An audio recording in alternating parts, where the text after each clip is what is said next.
নমস্কার, কেমন আছেন বন্ধুরা? সমৃদ্ধির খুলসুটি ঘরকন্যার আরেকটি ছোট্ট ব্লগে সবাইকে স্বাগত জানাই। সকালবেলায় তাড়াহুড়ো করে বেরিয়ে পড়েছি, আর আমার চোখ মুখের অবস্থা দেখো। বেশ সপ্তাহখানেক ধরে আমার শরীরটা ভীষণ খারাপ যাচ্ছিল। অবশেষে আমাকে যেতেই হলো। কোথায় সেটাই জানাবো বন্ধুরা আজকের আমার ছোট্ট ব্লগে। তো চলো, মাম্মাম কোলের মধ্যে জাপটে ধরে আছে। আর আমরা পৌঁছে গেছি কোথায় বলো তো বন্ধুরা? হ্যাঁ, আমরা পৌঁছে গেছি ডক্টরের চেম্বারে। তো ডক্টরের চেম্বারে যাওয়ার আগে আমরা নিচে দাঁড়িয়ে ওয়েট করছি যে সঙ্গীতের বাবা ডক্টরের চেম্বারের কার্ডটা নিয়ে এসেছে কিনা। তো ও চেক করতে গেছে, আর সঙ্গীত এদিক ওদিক এখন বোনকে নিয়ে দৌড়াদৌড়ি করছে। ওর অনলাইন ক্লাস শুরু হচ্ছিল, আর ও এখানে বসেই অনলাইন ক্লাসটা কমপ্লিট করলো। আর সমৃদ্ধি দাদার সাথে শুধু দুষ্টুমি শুরু করছে, বই খাতা পেন্সিল সবই এদিক ওদিক ছড়াছড়ি করিয়ে দিচ্ছে, আর বারবার দৌড়ে দৌড়ে নিচে গ্রাউন্ডে চলে যাচ্ছে, যেখানে লোকজনের ভিড় যাতায়াত সবই হচ্ছে। তো সঙ্গীতের অবশেষে ক্লাস কমপ্লিট হয়ে গেছে, ব্যাগগুলো গুছিয়ে নিল, বইগুলো, আর বসে একটু রিল্যাক্সেশন করছে। আর মাম্মাম তো ও দুষ্টুমি শুরু করে দিচ্ছে। এরপর আমি মাম্মামকে দেখাচ্ছি, দেখো ওখানে কত সুন্দর সাজানো পাখিগুলো ফুলগুলো তো দেখাচ্ছি।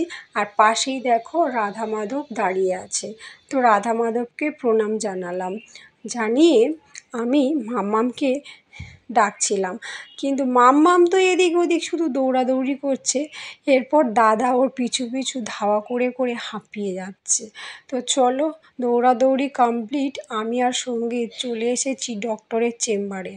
হ্যাঁ বন্ধুরা, অবশেষে আমাকে ডক্টরের কাছে আসতেই হলো, কারণ শরীর ভীষণই খারাপ। না ডক্টরের কাছে এসে থাকতেই পারলাম না। তো চেম্বারে আমি ওয়েট করছি, আর চোখ মুখ দেখছো খুব একদম শুকিয়ে গেছে।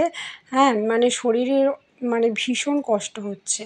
তো ডক্টর দেখালাম, দেখিয়ে এরপর আমরা চলে আসলাম নিচে গ্রাউন্ডে ওখানে ক্যান্টিন আছে।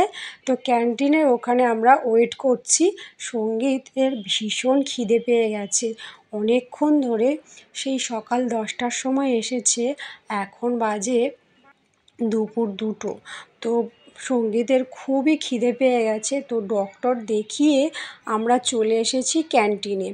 আর এখানে এসে দেখছি, দেখো ছাদের ওপরে কত বড় একটা পাখা ঘুরছে, সেটাই সঙ্গীত আমাকে দেখাচ্ছে।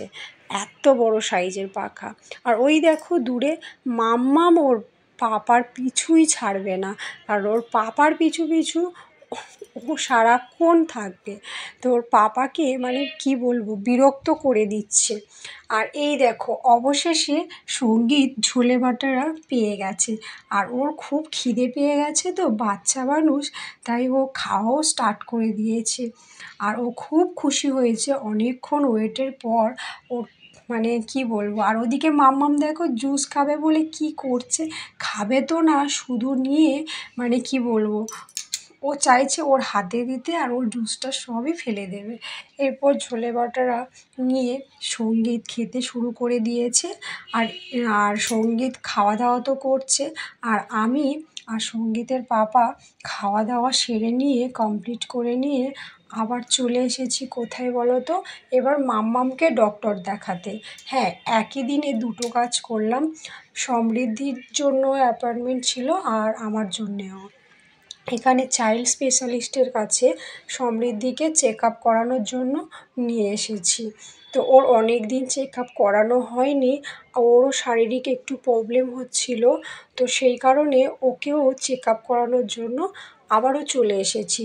তো দুপুর 2টো বাজে, এবার সমৃদ্ধির চেক আপ হবে। তো চলো, আমরা ওয়েট করছি।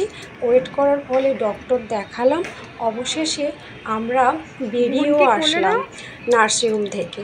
বেরিয়ে পাশেই দেখো একটা পার্ক আছে, কি করছে সঙ্গীত আর সমৃদ্ধি। ওকে কোলে নাও, ওকে কোলে নাও।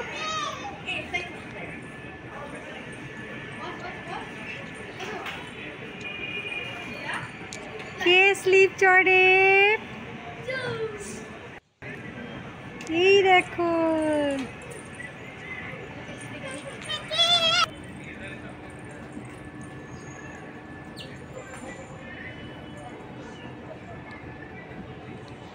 তো ওরা পার্কের মজা নিল, এরপরে গাড়ির মধ্যে উঠে পড়লাম। বন্ধুরা আমরা দুজনে ডক্টর দেখানো কমপ্লিট করলাম, করে বাড়ি ফিরছি। তো অনেকক্ষণ ওয়েটের পরে আমরা বাড়ি ফিরছি অবশেষে, এখন বিকেল 4টে বাজে। তো বন্ধুরা আজকে ছিল এই ছোট্ট ব্লগটি, কেমন লাগলো অবশ্যই জানাবেন। ভালো লাগলে একটি লাইক, শেয়ার, কমেন্ট, সাবস্ক্রাইব করতে একদমই ভুলবেন না। আজকের মতো টাটা, ধন্যবাদ।